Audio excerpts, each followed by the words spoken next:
Carbon R তাৰ যৌগ এই চ্যাপ্টাৰটা আমি আজ আলোচনা কৰিম। এতিয়া চোৱা পৰ্যাবৃত্ত তালিকাত কাৰ্বন কোন পৰ্যায় কোন বৰ্গত আছে আমি এটো জানো।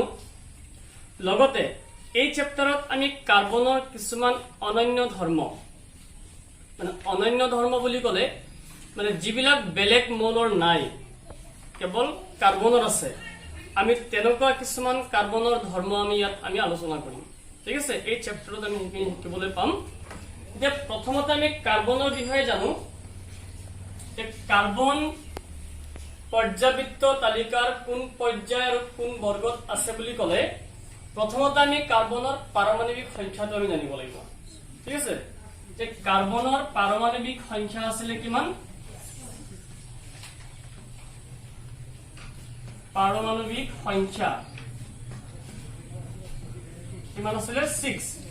গতিকে তাৰ ইলেক্ট্ৰনীয় বিন্যাস কিমান হ'বগৈ? 2.4। ইলেক্ট্রনিক বিন্যাস আমি কেনেকে লিখো? যেটো পর্যাবৃত্ত তালিকাখনত মুঠতে 7টা পর্যায় আৰু 18টা বৰ্গ আছিল।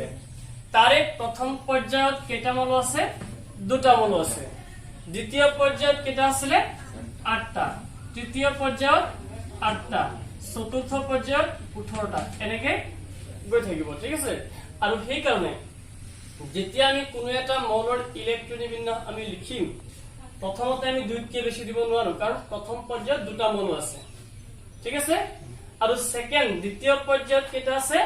8টা মৌল আছে। গতিকে দ্বিতীয়টো তোমালোকে 8তকৈ বেশি লিখিব নোৱাৰিবা, তাতকৈ কম পাৰিবা। এতিয়া কাৰ্বনৰ পাৰমাণবিক সংখ্যা কিমান আছিল? 6। গতিকে ইলেক্ট্ৰনিক বিন্যাস লিখিলে প্ৰথমত তোমালোকে 2 লিখি লোৱা আৰু 6 হ'বলৈ কিমান লাগে? আৰু 4 লাগিব, হয়নে? তাৰমানে 2-4 হ'ল কাৰ্বনৰ ইলেক্ট্ৰনীয় বিন্যাস। এতিয়া কাৰ্বন পৰ্যাবৃত্ত তালিকাৰ কোন পৰ্যায় আৰু কোন বৰ্গ বুলি কলে আমি কি কৰিব লাগিব? কেইটা কক্ষ আছে? 2টা কক্ষ, নহয় জানো? এই কক্ষবিলাকৰ পৰা তোমালোকে পাবা পৰ্যায়। ঠিক আছে, আৰু বহি কক্ষ মানে লাষ্টৰ কক্ষ যেটো আছে এই বহি কক্ষত যিমানটা ইলেক্ট্ৰন আছে তাৰ পৰা পাবা তোমালোকে বৰ্গ। পৰ্যায় কৰ পৰা পাম? কিমানটা কক্ষ আছে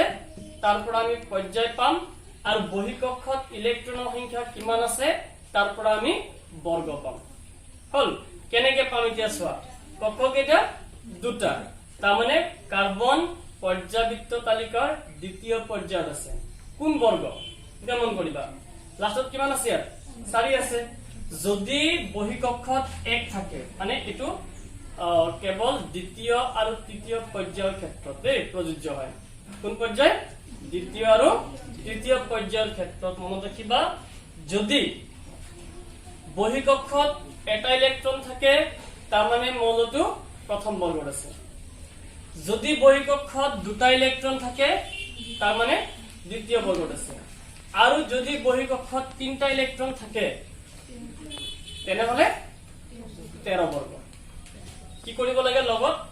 এই ইলেক্ট্ৰনৰ সংখ্যাৰ লগত 10 যোগ কৰিবা। তোমালোকে পৰ্যাবৃত্ত তালিকাখন যেতিয়া চাবা তাত চাবা দ্বিতীয় আৰু তৃতীয় পর্যায়ত কি আছে? মাজত খালি আছে। ঠিক আছে, গতিকে আমি কি কৰিব লাগিব? লাষ্টত 3 থাকিলে বহি কক্ষত যদি 3 আছে তাৰ লগত 10 যোগ কৰি দিয়া কিমান? 13।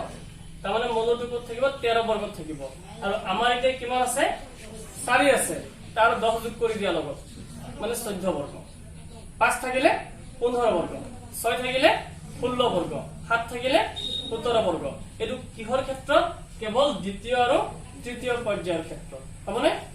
এতিয়া আমি কি গম পালো যে কাৰ্বন পৰ্যাবৃত্ত তালিকাৰ দ্বিতীয় পৰ্যায়ৰ 14 বৰ্গত অৱস্থিত। ঠিক আছে, দ্বিতীয় পৰ্যায়ৰ 14 বৰ্গত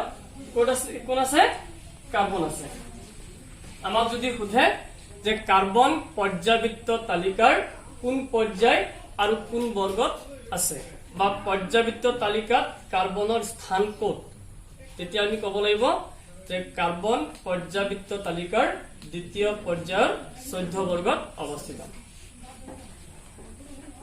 এতিয়া কাৰ্বনৰ বান্ধনী সহযোজী বান্ধনী ইয়াৰ আগতে তোমালোকে ইলেক্ট্ৰযুজি বান্ধনী ধাতু চেপ্টাৰত পাইছিলা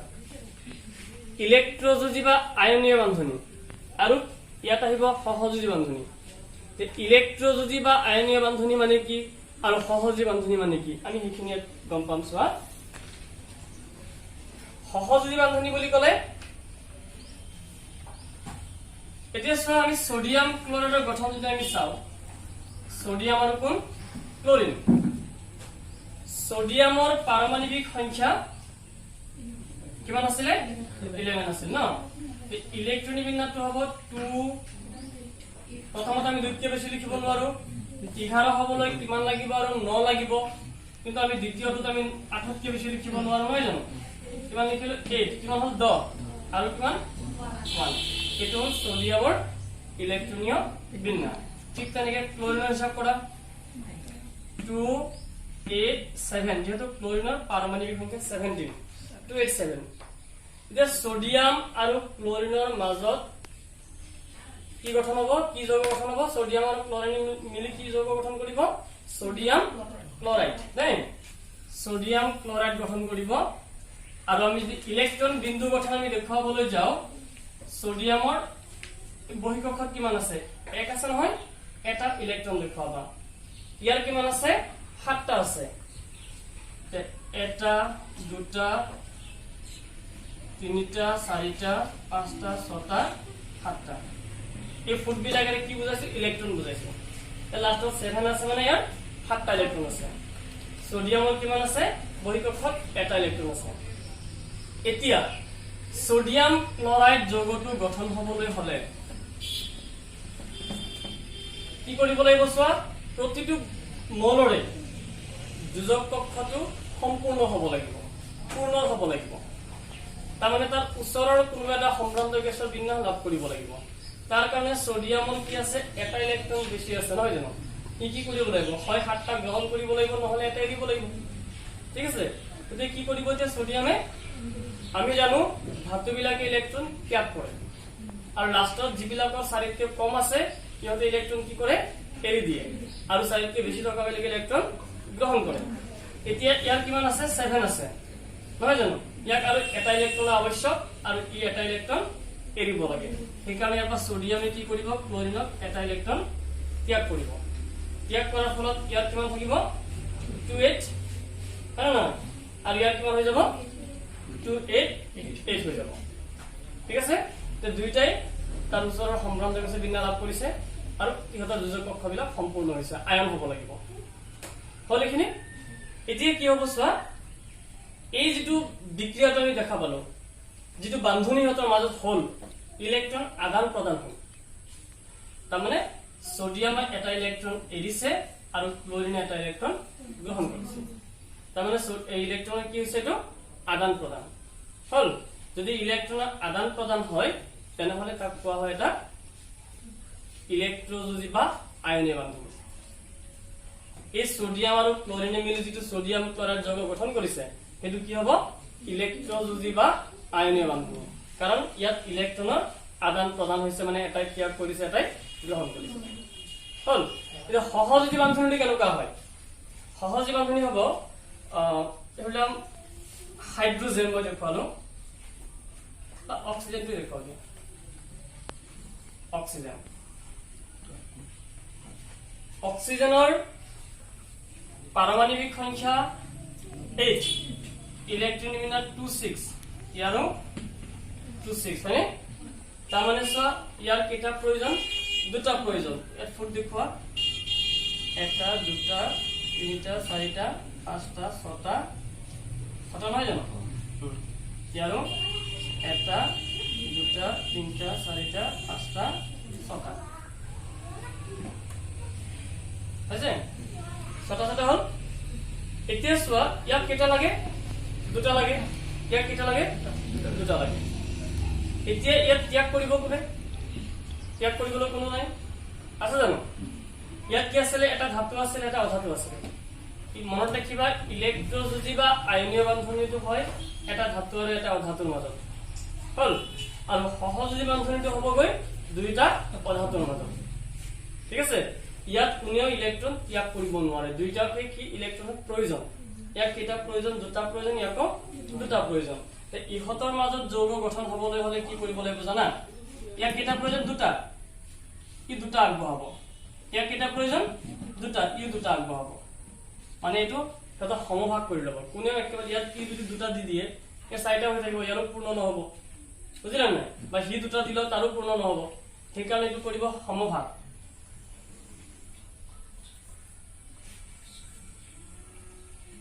চাচোন ইয়াত কেইটা হল 1 2 3 4 5 6 7 8টা পুৰা হৈছে ঠিক তেনেকে ইয়াৰো 8টা পুৰা হৈছে না চোৱা এফালে চাইটা মানে এটো কয় সহযোগী বান্ধনী মানে এটো মাজত কি কৰিছে দুজোৰ ইলেক্ট্ৰন হতে ভাগ কৰি লৈছে ঠিক আছে ইয়াত কোনো একেবাৰে এৰি দিয়া নাই কোনো একেবাৰে গ্ৰহণ কৰা নাই এটো সমভাগ কৰি লৈছে মানে আৰু সহযোগী বান্ধনী হবলৈ ই দুটা দিলে হিও দুটা দিব লাগিব ই এটা দিলে হিও এটা দিব লাগিব ই তিনটা দিলে হিও তিনটা দিব লাগিব ঠিক তেনেকৈ আমি হাইড্ৰোজেনৰ যদি আমি চাও হাইড্ৰোজেনৰ কিমান আছে এটা ইলেক্ট্ৰন দেই দুটা হাইড্ৰোজেন গ্যাস হবলৈ দেই H2 হয় নহয় জানো এটো হাইড্ৰোজেনৰ এটা ইলেক্ট্ৰন যে হাইড্ৰোজেনৰ উচ্চৰ সম্বন্ধ গেছটো হিলিয়াম তাক এটা প্ৰয়োজন নহয় জানো এটা ইলেক্ট্ৰনৰ প্ৰয়োজন ইয়াৰো এটা ইলেক্ট্ৰনৰ প্ৰয়োজন গতিকে দুইটা একলগ কৰি কি হ'ব এনেকে ইয়াৰো দুটা পৰা হ'ব তাৰো দুটা পৰা হ'ব এবিলা হল সহযোগী বান্ধনী এতিয়া মন কৰিবা এই সহযোগী বান্ধনী তোমালোকে পাবা তিনি প্ৰকাৰৰ পাবা যদি দুটা মৌলৰ মাজত এজোৰ ইলেক্ট্ৰনৰ ভাগ বতৰা হয় তাক কোৱা হয় এক বান্ধনী বা এক সহযোগী বান্ধনী যদি দুজোৰ ইলেক্ট্ৰন ভাগ বতৰা হয় তেতিয়া তাক কোৱা হয় দ্বি বান্ধনী বা দ্বি সহযোগী বান্ধনী আৰু যদি তিনিজোৰ ইলেক্ট্ৰন ভাগ কৰে তেতিয়া তাক কোৱা হয় ত্ৰি সহযোগী বান্ধনী বা ত্ৰিবান্ধনী ঠিক আছে এতিয়া তোমালোকে ইয়াত ইলেক্ট্ৰযোজী বা আয়নীয় বান্ধনী আৰু সহযোগী বান্ধনীৰ মাজৰ ডিফাৰেন্সটো গম পাবা মানে ইলেক্ট্ৰযোজী বা আয়নীয় বান্ধনীত কি হয় এটা ধাতু এটা অধাতু লাগিব ইয়াত দুটা ধাতুৰ মাজত নহয় বা দুটা অধাতুৰ মাজত নহয় ধাতু আৰু অধাতু লাগিবই আৰু ইয়াত কি হয় ইলেক্ট্ৰনৰ আদান প্ৰদান হয় এটাই ত্যাগ কৰিব এটাই গ্ৰহণ কৰিব আৰু ইয়াত কি হয় কোনেও ত্যাগ নকৰে বা গ্ৰহণ নকৰে ইয়াতে মাজত সমভাগ কৰি লয় সহযোগী বান্ধনী ঠিক আছে গতিকে আমি ইলেক্ট্ৰযোজী আৰু সহযোগী বান্ধনীৰ বিষয়ে আমি শিকিলো এতিয়া এই ইলেক্ট্ৰযোজী বা আয়নীয় বান্ধনীৰ যৌগবিলাক বান্ধনী আৰু যৌগ দুটা বস্তু খেলি মেলি নকৰিবা এটো হল সোডিয়াম ক্লোৰাইডটো হল এটা ইলেক্ট্ৰযোজী বা আয়নীয় যৌগ আৰু এটো বান্ধনীৰ ফলত গঠন হ'ব O2 দেই O2 হল এটা সহযোগী যৌগ বুজিলা ইয়াত কি হ'ব এটোৰ পৰা H2 হয়নে ইউ এটা সহযোগী যৌগ হাইড্ৰোজেন গ্যাস ই এটা সহযোগী যৌগ আৰু ইয়াত তোমালোকে মন কৰিবা সোডিয়ামে ইলেক্ট্ৰন ত্যাগ কৰিছে গতিকে সোডিয়াম থাকিব প্লাসৰ আৰু ক্লোৰিনে ইলেক্ট্ৰন গ্ৰহণ কৰিছে ক্লোৰিন হৈ গল ঋণাত্মক মাইনাসৰ যোনে ত্যাগ কৰিব ই থাকে ধনাত্মক আৰু যোনে গ্ৰহণ কৰে ই হৈ যায় ঋণাত্মক ইয়াত কি পালা যে যৌগ গম পালা নহয় এতিয়া যৌগ বুলি ক'লে বা ইহতক কোৱা এটা আয়ন ঠিক আছে এতিয়া মন কৰিবা অণু একেটা হাইড্ৰোজেন অণু অক্সিজেন অণু এতিয়া চাবা ইয়াত কি হৈছে চোৱা এইটো যেটো আদান প্ৰদান যেটো হৈছে ইলেক্ট্ৰন এইটো হল বান্ধনী ঠিক আছে এইটো হল ইলেক্ট্ৰযোজী বা আয়নীয় বান্ধনী এই ইলেক্ট্ৰযোজী বা আয়নীয় বান্ধনীৰ ফলত গঠন হোৱা যৌগটোক কোৱা হয় ইলেক্ট্ৰযোজী বা আয়নীয় যৌগ ঠিক আছে সহযোজী বান্ধনীৰ ফলত গঠন হোৱা যৌগবিলাকক কোৱা হয় সহযোজী যৌগ এই ইলেক্ট্ৰযোজী যৌগ আৰু সহযোজী যৌগৰ কিছুমান ধৰ্ম আছে দেই ইলেক্ট্ৰযোজী যৌগ এটো আমি ধাতু চেপ্টাৰত আমি পাইছিলো ইলেক্ট্ৰযোজী যৌগবিলাকৰ ধৰ্ম আছিলে মই মনত পেলাই দিছো মানে এখিনি তোমালোকৰ আগৰ চেপ্টাৰটোৰ লগত ৰিলেটেড হয় এখিনি কথা নকলে এইটো প্ৰবলেম পাবা সেইকাৰণে আগৰখিনি আলোচনা কৰি দিছো অলপ ইলেক্ট্ৰযোজী বা আয়নীয় যৌগৰ ধৰ্মবিলাক কি আছিলে যে আয়নীয় যৌগবোৰ কঠিন বা গোটা আৰু কিছু দৃঢ় এক নম্বৰ ধৰ্ম দেই ইলেক্ট্ৰযোজী বা আয়নীয় যৌগবোৰ কি আছিলে কঠিন গোটা বা কিছু দৃঢ় লগতে ইলেক্ট্ৰযোজী বা আয়নীয় যৌগবিলাক কি হ'ব গলনাঙ্ক আৰু উতলাঙ্ক উচ্চ ইলেক্ট্ৰযুজি বা আয়নীয় যৌগবোৰৰ গলনাঙ্ক আৰু উতলাঙ্ক কি হয় উচ্চ ইলেক্ট্ৰযুজি যৌগবিলাক পানীত দ্ৰৱণীয় আৰু কেৰাচিন পেট্ৰল আদি দ্ৰাৱকত অদ্ৰৱণীয় মানে ইলেক্ট্ৰযুজি বা আয়নীয় যৌগবিলাক তোমালোকে পানী দি মিক্স কৰিব পাৰে পানীত দ্ৰৱণীয় হৈ যাব কিন্তু কেৰাচিন পেট্ৰল এইবিলাকৰ লগত মিহলি নহয় তাত অদ্ৰৱণীয় ঠিক আছে আৰু কি কৈছে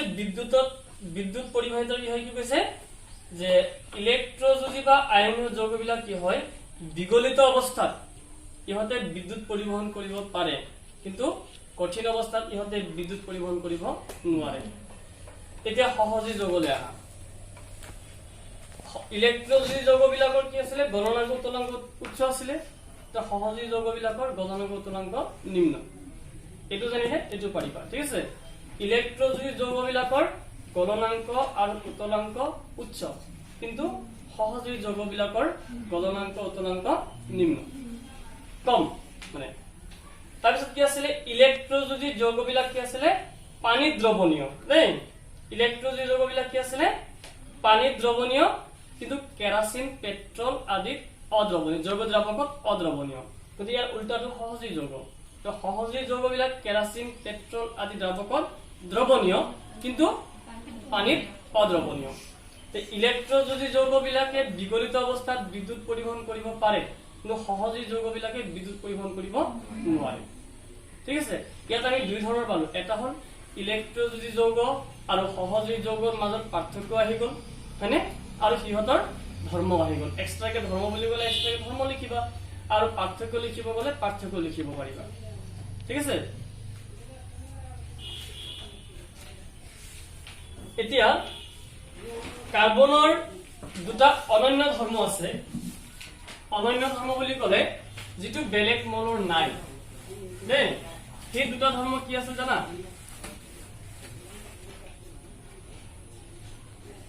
কাৰ্বনৰ দুটা অনন্য ধৰ্ম হল এটা হল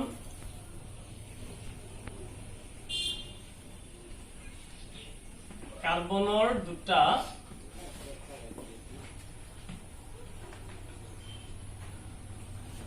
অনন্য ধৰ্ম এক নম্বৰ হল চতুৰ সহযোজ্যতা আৰু দুই নম্বৰ হল ফেটিনেশন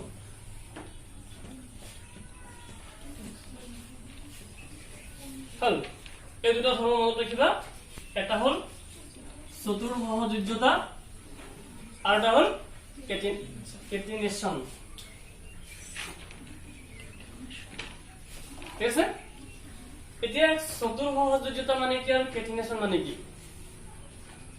চতুৰ সহযোজ্যতা মানে হল কাৰ্বন সদায় চতুৰ সহযোজী মানে চাৰিটা সহযোজী বন্ধনী গঠন কৰে গম পালানে অথনি আমি অক্সিজেনৰ দেখুৱাইছিলো কাৰ্বনৰ পাৰমাণবিক সংখ্যা কিমান আছিল 6 ইলেক্ট্ৰন বিন্যাস 2 4 আৰু কাৰ্বনত কেইটা ইলেক্ট্ৰনৰ প্ৰয়োজন চাৰিটা সেইকাৰণে কাৰ্বনে সদায় চাৰিটা সহযোজী বন্ধনী গঠন কৰে হেতু হল তাৰ চতুৰ সহযোজিতা কাৰ্বনে তাৰ ওচৰৰ সম্ভ্ৰান্ত গেছৰ বিন্যাস পাবলৈ তাক চাৰিটা ইলেক্ট্ৰন আৱশ্যক আৰু সেইকাৰণে কাৰ্বনৰ যেহেতু ইলেক্ট্ৰন ত্যাগ কৰা বা গ্ৰহণ কৰাৰ প্ৰৱণতা নাই আৰু সেইকাৰণে কাৰ্বনে কি কৰে সদায় চতুৰ সহযোজিতা দেখুৱায় ঠিক আছে তাৰ মানে হল কাৰ্বনৰ বিভিন্ন যৌগ আছে তুমি চাবা এতিয়া কাৰ্বনৰ লগত হাইড্ৰোজেনৰ এটা বান্ধনী দেখাই আছো দেই কাৰ্বনৰ লগত মই হাইড্ৰোজেনৰ বান্ধনী দেখাব গলে আমি কেনেকৈ দেখাব লাগিব চাইতো আমি চাৰিটা চাৰিওফালে দিছো কাৰণ হাইড্ৰোজেনৰ কিমান জানা 1 এটো হাইড্ৰোজেনৰ 1 ইয়াৰো 1 ইয়াৰো 1 কাৰণ হাইড্ৰোজেনৰ কিমান পাৰমাণবিক সংখ্যা 1 ইলেক্ট্ৰন বিন্যাস 1 কিন্তু হাইড্ৰোজেনৰ নহয় জানো হাইড্ৰোজেনৰ ওচৰৰ সম্ভ্ৰান্ত গেছটো হল হিলিয়াম ঠিক আছে গতিকে হিলিয়ামৰ হল 2 গতিকে হাইড্ৰোজেনক দুটা ইলেক্ট্ৰন হলেই তাৰ ওচৰৰ সম্ভ্ৰান্ত গেছৰ বিন্যাস লাভ কৰিব তাৰ মানে হাইড্ৰোজেনৰ এটা ইলেক্ট্ৰন আছে আৰু এটা আৱশ্যক ঠিক আছে এটা কাৰ্বনৰ আছে কিটা চাৰিটা আৰু লাগে কিটা কাৰ্বনেৰ কেটা আছে চাৰিটা লাগে কেটা আৰু চাৰিটা লাগে নহয় জানো আৰু সেই চাৰিটা কোৰ পৰা লাভ কৰিব এটা হাইড্ৰোজেন দিব পাৰিব জানো এটা হাইড্ৰোজেন দিব পাৰিবনে নোৱাৰে এটা হাইড্ৰোজেন মাত্ৰ এটাই আছে যদি কাৰ্বনে হাইড্ৰোজেনৰ লগত যৌগ গঠন কৰিব লগা হয় তেতিয়া হাইড্ৰোজেন লাগিব কেটা চাৰিটা কাৰণ কাৰ্বনে চাৰিটা হাইড্ৰোজেনৰ পৰা চাৰিটা লাভ কৰিব আৰু কেনেকৈ লাভ কৰিব দিছা এতিয়া হাইড্ৰোজেনৰ হৈ গল চোৱা সহযোগী বান্ধনী কি কৈছিল মই ই এটা দিলে হিউ এটা দিব লাগিব তেছবা এই হাইড্ৰোজেন বিলাকৰ সহ হৈ গল হলনে দুটা দুটা হল আৰু কাৰ্বনৰ কি হৈ গল চোৱা এইটো চোৱা আঠটা পুৰা হলনে দুটা চাৰিটা ছটা আঠটা এটো সহযোগী বান্ধনী কৰি আছে আৰু চতুৰ সহযোগিতা বুলি ক'লে চাৰিটা সহযোগী বান্ধনী কৰিছে নাই কাৰ্বনে এটো হল কাৰ্বনৰ চতুৰ সহযোগিতা এতিয়া এই বস্তুটো আমি শৰ্টকাট আমি এনেকে দেখুৱাব পাৰো এই গঠনটো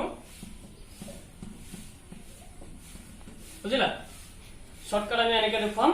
আৰু এডাল আস মানে এক বান্ধনী বুজাই এজুৰি ইলেক্ট্ৰন ভাগ কৰা মানে এক বান্ধনী বুজাই দে আৰু অথনি আমি যেটো কৰিছিলো অক্সিজেনৰ যেটো কৰিছিলো এটা আমি তাত এনেকে দুটা বান্ধনী দেখুৱাব লাগিব ঠিক আছে কাৰণ দুজোৰ ইলেক্ট্ৰন ভাগ হৈছিলে মানে হাইড্ৰোজেনৰ যেটো দেখুৱাইছিল এনেকে দেখুৱাব লাগিব ইয়াৰ মাজত এজোৰ ইলেক্ট্ৰন ভাগ হৈছে ঠিক আছে এতিয়া এইটোৰ নাম হ'ল মিথেন এটো কাৰ গঠন মিথেনৰ গঠন ঠিক আছে এটো হল মিথেনৰ গঠন মিথেন বুলি ক'লে কাৰ্বনে চাৰিটা হাইড্ৰোজেনৰ লগত চাৰিটা এক বান্ধনী গঠন কৰিব আৰু এটো হল মিথেনৰ গঠন তাৰ সংকেতটো হৈ গৈ CH4 মানে কাৰ্বন এটা হাইড্ৰোজেন চাৰিটা এটো হল মিথেনৰ সংকেত আৰু এটো হল মিথেনৰ গঠন হল এতিয়া চোৱা এটো আছিলে কাৰ্বনৰ চতুৰ সহযোগিতা মই আৰু যৌগবিলাক পাম মিথেন ইথেন প্ৰপেন বিউটেন এনেকুৱা বিভিন্ন যৌগ আছে সেইবিলাকৰ বিষয়ে আমি শিকিম তাৰ আগতে মই চতুৰ সহযোগিতা মই দেখুৱালো কেনেকৈ চতুৰ সহযোগী হৈ আছে কাৰ্বন আৰু এটো দ্বিতীয়তে আছে কেটিনেশন কেটিনেশন বুলি ক'লে মানে কাৰ্বন কাৰ্বন লগ হৈ অসংখ্য যৌগ গঠন কৰিব পাৰে বুজিলানে কাৰ্বন কাৰ্বন এটা শৃংখল এটা গঠন কৰি এটা অসংখ্য যৌগ গঠন কৰিব পাৰে এইটোকে কোৱা হয় কেটিনেশন বুলি কোৱা হয় মই কিতাপত চাই দিছো ৰবা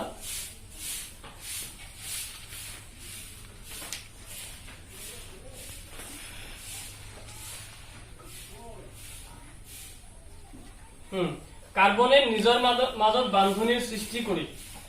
বৃহৎ সংখ্যক অণু গঠন কৰিব পাৰে যেটো নেকি অক্সিজেন অক্সিজেন বা অন্যান্য যৌগবিলাকে নিজৰ মাজত এনেকে শৃংখল গঠন কৰিব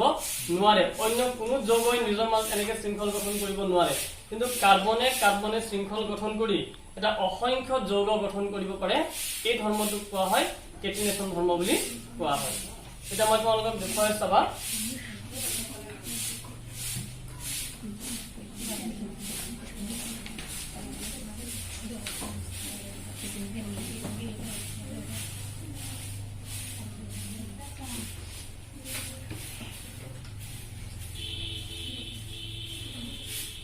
এতিয়া সহযোগী বান্ধনী তোমালোকে পাইছিলে এক বান্ধনী দ্বি বান্ধনী আৰু ত্ৰি বান্ধনী পাইছা নহয় জানো এতিয়া এই যেটো মই ক'লো কেটিনেশন কার্বন কাৰ্বনৰ যেটো শৃংখল সেইখিনি জানিবলৈ তোমালোকে কেইটামান তালিকা লিখি লবা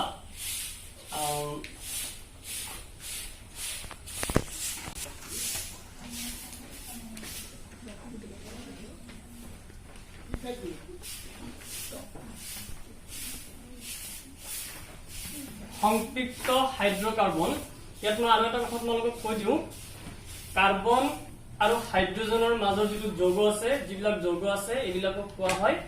হাইড্ৰোকাৰ্বন কাৰ্বন আৰু হাইড্ৰোজেন মিলি যিবিলাক যৌগ গঠন কৰিব সেইবিলাক কি হাইড্ৰোকাৰ্বন আৰু এই হাইড্ৰোকাৰ্বন বিলাক আমি আকৌ দুই ধৰণৰ পাম সংপৃক্ত আৰু অসংপৃক্ত মই যেতিয়া তোমালোকক নোটবিলাক দিম তাত তোমালোকে পাবা জাস্ট খালি মই বুজাই দিছো কিয় নোটবিলাক তোমালোকে চাবা সংপৃক্ত হাইড্ৰোকাৰ্বন বুলি ক'লে মানে যদি আমি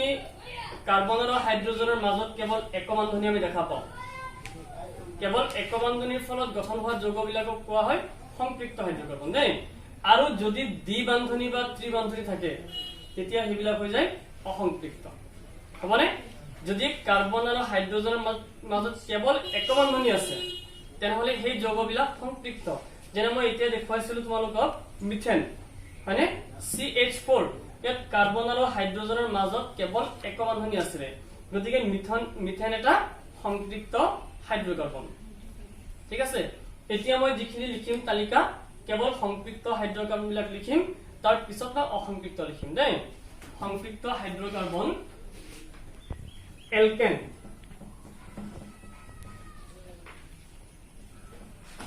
এলকেনৰ গঠন আমি কি শিকিম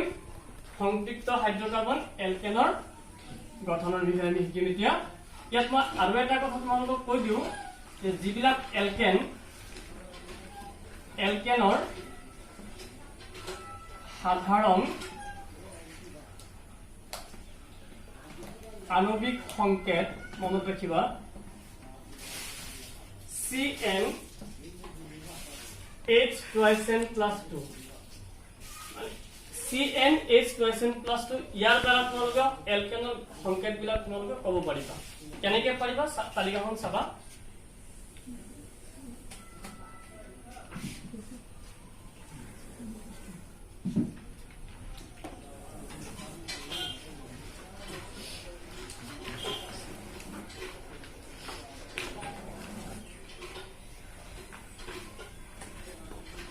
কি লিখিম চোৱা খুব প্ৰয়োজনীয় তালিকা এই চেপ্টাৰটোৰ কাৰণে দেই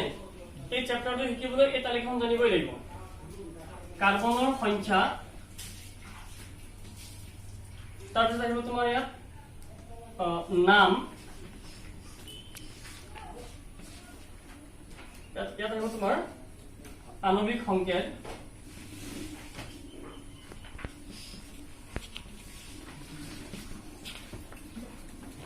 আৰু ইয়াত আহিব গঠন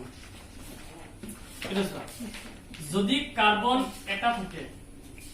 তেতিয়া তাৰ নাম হয় মিথেন এই মাত্ৰ মই যে চিত্ৰত তোমালোকক দেখুৱাইছিলো হয়নে যত কাৰ্বন এটা আছিল হয়নে কাৰ্বন এটা থাকিলে তাৰ নাম কি হয় মিথেন আৰু আণবিক সংকেতটো পাইছিলা নে CH4 আমি নাজানো এইটোৰ দ্বাৰা উলিয়াই দিম চোৱা CN n মানে হল কাৰ্বনৰ সংখ্যা কিমানটা কাৰ্বন আৰু H2n+2 এইখিনিয়ে বুজাব হাইড্ৰোজেনৰ সংখ্যা কার্বন কেটা আছে মিথেনত কার্বন কেটা এটা ইয়াত 1 আমি লিখা নাই দেই কার্বন কেটা এটা দা হাইড্ৰোজেন কেটা হ'ব জানা n এৰ জায়গাত 1 হবা 2 গুণ 2 আৰু 2 যোগ কৰা আছে না সাৰি এটো হল আমি ইয়াৰ দ্বাৰা তাৰ সংকেত বিলাক আমি ক'ব পাৰো তে মিথেনত কি আছে এটা কাৰ্বন চাৰিটা হাইড্ৰোজেন এতিয়া গঠনটো কেনেকুৱা হ'ব এটা কাৰ্বন আৰু চাৰিটা হাইড্ৰোজেন ইয়াত আটাইকিটা এক বন্ধনী কৰিব চাগে মনত ৰাখিবা এটা কথা কাৰ্বন সদায় চতুৰ সহযোগী বুজিলা কাৰ্বন সদায় চতুৰ সহযোগী তাৰ মানে যদি এটা কাৰ্বন আছে তে তোমালোকৰ অটোমেটিক মাইন্ডত আহিব লাগিব এটো যে হাইড্ৰোজেন কেটা হ'ব চাৰিটাই হ'ব লাগিব কাৰণ কাৰ্বনে চাৰিটা বন্ধনী কৰিবই লাগিব আছে তে এটা হাইড্ৰোজেনে যেহেতু এক বন্ধনী কৰিব পাৰে তাতকৈ বেছি নোৱাৰে দ্বি বন্ধনী কৰিবলৈ হাইড্ৰোজেনে দুটা দিব লাগিব যেটো অসম্ভৱ গম পালা নাই গতিকে হাইড্ৰোজেনে কেৱল কি কৰিব এক বন্ধনী কৰিব পাৰিব গতিকে এটা কাৰ্বনৰ লগত তেনেকুৱা হাইড্ৰোজেন লাগিব কেটা চাৰিটা যেহেতু কাৰ্বনৰ বন্ধনী কেটা হ'ব লাগিব চাৰিটা হ'বই লাগিব চতুৰ সহযোগী ঠিক আছে এটো হৈ গল মিথেনৰ গঠন এতিয়া হা কাৰ্বন যদি দুটা হয় তাৰ নাম হয় ইথেন কি হব ইথেন মিথেনৰ কি আহিল ইথেন ইয়াৰ সংকেত কিমান হ'ব সো কাৰ্বন দুটা বুলি আমি গম পালো ন যদি এটা কাৰ্বনৰ লগত হাইড্ৰোজেন চাৰিটা তে দুটা কাৰ্বনত আঠটা লিখি দিম নেকি নহয় এটো মিলোৱা কাৰ্বন কেটা এতিয়া আমাৰ কাৰ্বন কেটা দুটা এনৰ জায়গাত 2 হল ইয়াত মিলোৱা এনৰ জায়গাত 2 পাবা 2 2 গুণ 4 আৰু 2 যোগ কৰা 6 ঠিক আছে তাৰ মানে কাৰ্বন দুটা হলে হাইড্ৰোজেন কেটা হ'ব লাগিব 6টা হ'ব লাগিব হল এৰ গঠনটো কেনেকৈ দেখাব স্যাৰ প্ৰথমতে দুটা কাৰ্বন লিখা হল আমি এটা কথাই জানো যে প্ৰতিটো কাৰ্বনৰ লগত 4টা বন্ধনী আমি দেখাব লাগিব নহয় জানো এফালে এটা এটা এটা এইটো কাৰ্বন আছে চাৰিটা হলে পৰা এইটো কাৰ্বনৰ এইটো এটা হৈ আছে ন আৰু কি কৰিবা এটা দুটা তিনটা হলে তেতিয়া লগত হাইড্ৰোজেন দি দিয়া ইয়াত এটা হাইড্ৰোজেন ইয়াত এটা হাইড্ৰোজেন ইয়াত এটা হাইড্ৰোজেন ইয়াত এটা ইয়াত এটা ইয়াত এটা এটা চাচোন প্ৰতিটো কাৰ্বনৰ চাৰিটা কি বান্ধনী হৈছে নে স্যাৰ হৈছে নে এইটো কাৰ্বনৰ হৈ গল চাৰিটা এইটো কাৰ্বনৰ চাৰিটা তা হাইড্ৰোজেন কেটা হৈ আছে ছটা হল তাৰ পিছত আহিল কাৰ্বন দুটা হলে কি পাইছিলা ইথেন তে কাৰ্বনৰ সংখ্যা তিনটা হলে তাৰ নাম কি হয় প্ৰপেন কাৰ্বন কেটা এতিয়া তিনটা হাইড্ৰোজেন কেটা হ'ব ইয়াত মিলবা কাৰ্বন যদি তিনটা হয় তা হাইড্ৰোজেন হ'ব এনৰ জায়গাত তোমালোকে 3 ভাবা 3 দুগুণ 6 আৰু 2 যোগ কৰা 8 তাৰ মানে হাইড্ৰোজেন হ'ব গৈ 8টা হল এতিয়া কাৰ্বন তিনটা লিখা এটা দুটা তিনটা হলনে এতিয়া হাইড্ৰোজেন কিমান হ'ব তোমালোকে ক'ত হ'ব তোমালোকে নিজে কৰিব পাৰিবা একেবাৰে ইজি এটো কাৰ্বনৰ বান্ধনী কেটা এটাহে হৈছে প্ৰতিটো কাৰ্বন চতুৰ্হ যদি হ'ব লাগিব তে ইয়াত এটা এটা এটা হলনে চাইটা পুৰা হাইড্ৰোজেন দি দিয়া কিটা এটো কাৰ্বনৰ এটা আছে দুটা নহয় জানো আৰু দুটা হাইড্ৰোজেন দিয়া এটো পুৰা হৈ গল আঠটা আৰু চাইটা বান্ধনী নহয় জানো এটো এটা আছে ন আৰু লগত লাগিব কেটা আৰু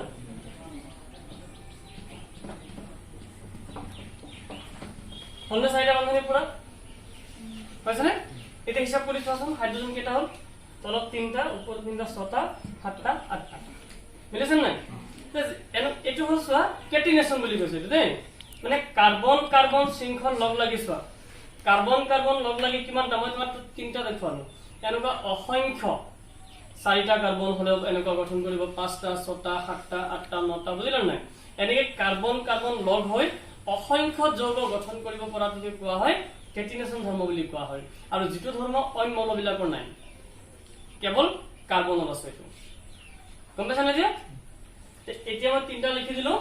মিথেন ইথেন প্ৰপেন নহয় জানো তাৰ পিছত 4 নম্বৰ আহিব বিউটেন এখানে লিখি দিলো আগতে